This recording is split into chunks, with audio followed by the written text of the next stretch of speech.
Well, welcome to the Startup Espresso.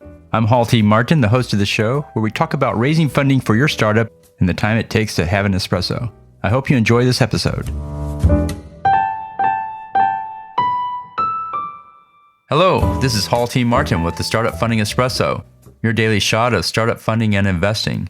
I talk with entrepreneurs every day about their fundraise. The most common question from the early stage startup is, am I fundable? The first question to ask is, do you have a growth story? Are things clicking forward on sales, team, and product development? I believe the prospective customer should be involved at every step and not just the last one in buying the product. The customer should be in there talking about the problem they need solved. They should be guiding the product development at some level. In every investor discussion, you should talk about the customers you are engaging and their interactions with your idea or product, even in the beta phase. You should also have a core team.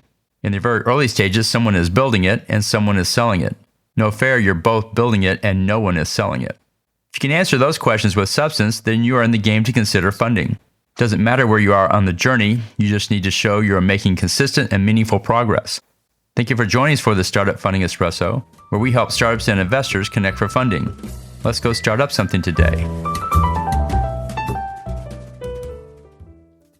Hall T. Martin is the director of Investor Connect, which is a 501c3 nonprofit dedicated to the education of investors for early stage funding. All opinions expressed by Hall and podcast guests are solely their own opinions and do not reflect the opinion of Investor Connect. This podcast is for informational purposes only and should not be relied upon as a basis for investment decisions.